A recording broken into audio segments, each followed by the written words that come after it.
I've been looking at this and I've decided I want to do that. There are those big thread jumps, but I think I prefer to do those than change threads. I don't know about you, I hate changing thread. Okay, and I'm going to put these green leaves in. Now I can actually run off of that and up into the flower off one of these. Do I want to do that? I could put a seed pod in there. Might look a bit naff. No.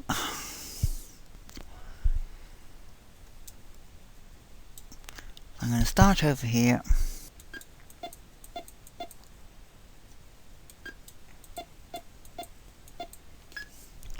And change the colour to green, because that would be more useful.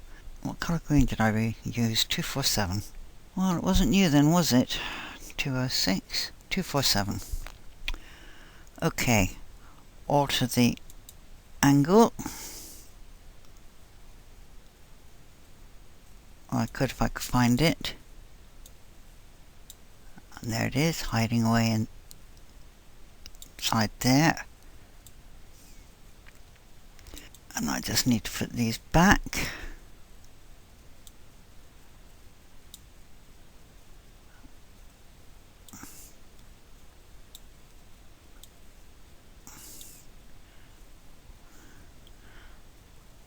Tell that stop. Pick up my run line stitch, just drop a line across up to the end. Change my colour. 247. Pick up my tool. Pick up my colour. I have a dreadful memory for doing things in the right sequence.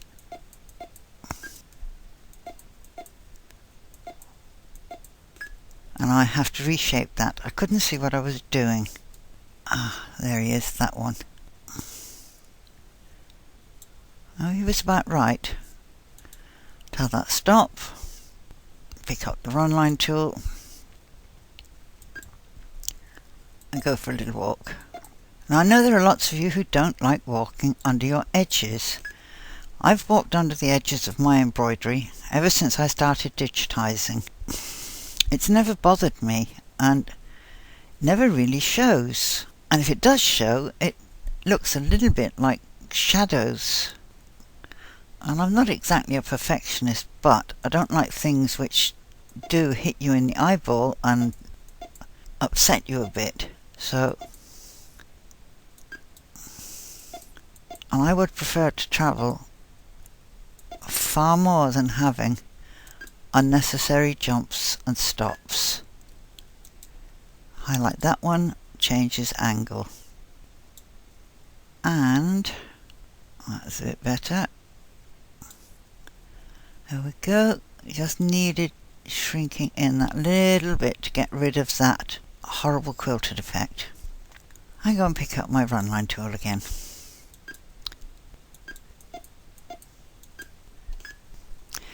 Now, I watched Trevor's webinar last night and I do love him. But now let's say I wanted a lot of loft in here. I'll do it with bright yellow, because I can go in and remove it later. I would make my shape, that's got to be a left.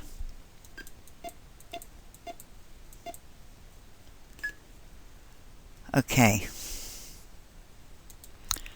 I'd set the same angle as I want for my cover. I put that up this end and I go and I make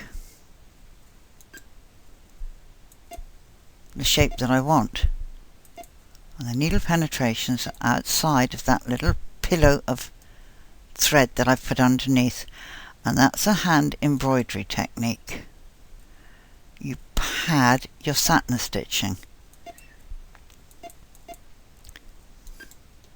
Okay, I'd go in and I'd say underlay,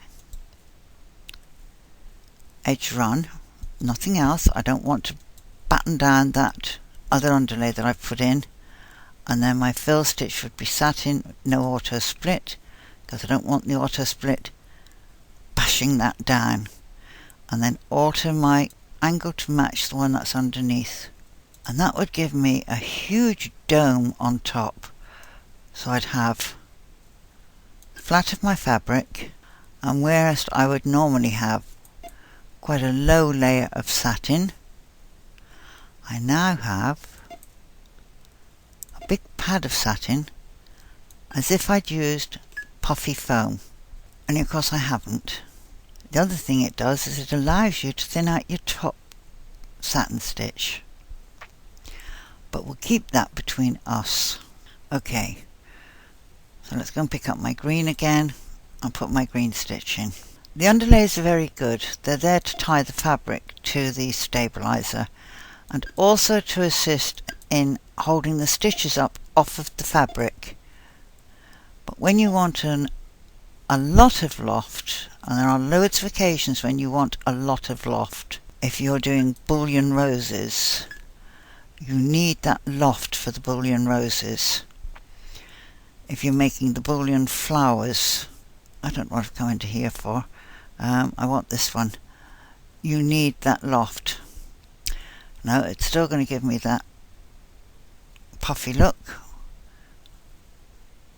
so I'm going to tell you go away and put my end stitch down here. And running your travel lines gives your stitches something to grab onto. It can give you neat edges. That last stitch has got to be left. But you don't run them so close to the edge that they're going to show. But I'm going to run a band of satin stitch around here. This is going to act as extra loft under that satin stitch. Oh, excuse me. Now, I'm not going to pretend that I learned about the padding purely from what I'd been reading. I've used padding in crochet, I've used padding in embroidery. I don't like hand embroidery, but I did try it. I noticed Zunt, the makers of the most exquisite machine embroidered lace, use padding, and as they are one of the best digitizing sites on the net, I thought, well, if it's good enough for them, it means it's going to be almost alright for me to use.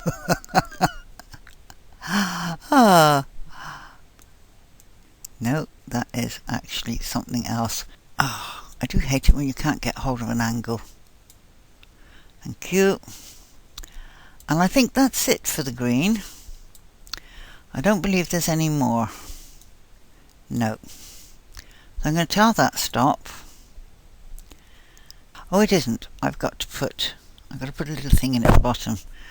So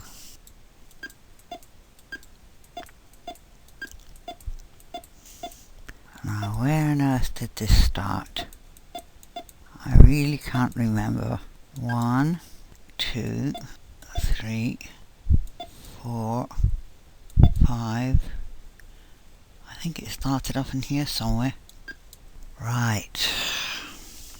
Okay, I want you to go up there. Not done it. Objects. 1, 2, 3, 4, 5, 6, 7, 8, 9, 10, 11, 12. Right. Edit. Group. Change the colour to purple. That'll get you. And move that purple up to the top, down one. Okay, tell that stop, out of simulator stitch mode,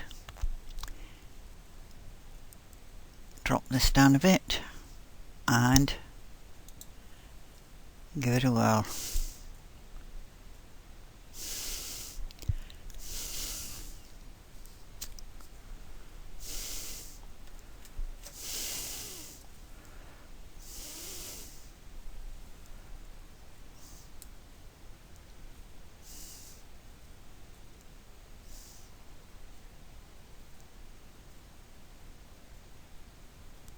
Got it. Okay.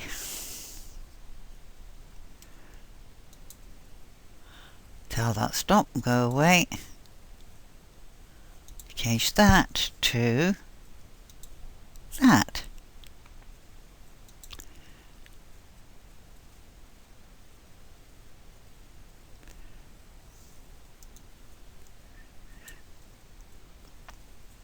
And that's heart green petals in. And I don't have to do a colour change. And you didn't see me do that, because I would never do anything as devious as that. Now, next colour is red. And so, I put the red flowers in. And I want to start here, work my way around and finish on this one. And I can go red, red, red. Yes. And I'm going to do these in the weave fill. And take this up a bit.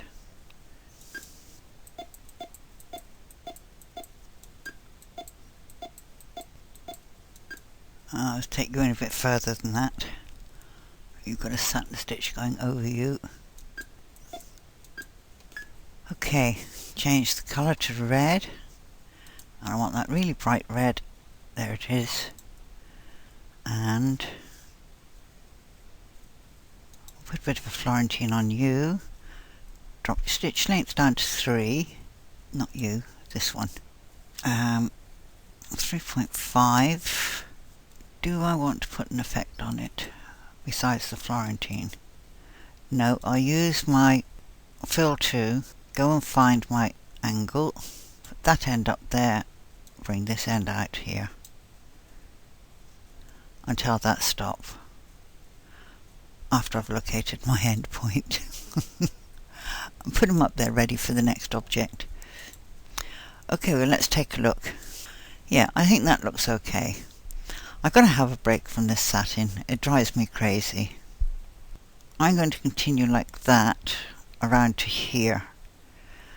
And then what I'll do is I'll break apart the two reds and I'll put this in between them. I'll make one red the purple, the other red, I don't know, I'll find a colour.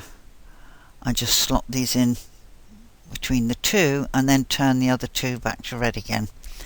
So as we get this stitching, then these stitching, then this stitching. So we're going to get an extra jump, but it's going to be smaller. It's not going to be the great big long one from here to here.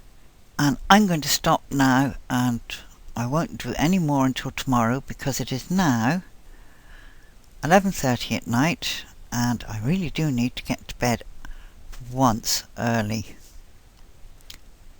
I'll just save this, drop it down, and we'll take a quick look.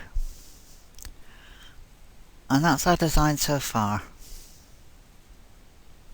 There's nothing complicated in there. You don't have to make the little motif for the French knots that go in here. You can do it as an open fill, you can do it as a close fill, you can leave it out entirely if you want. That's purely up to you.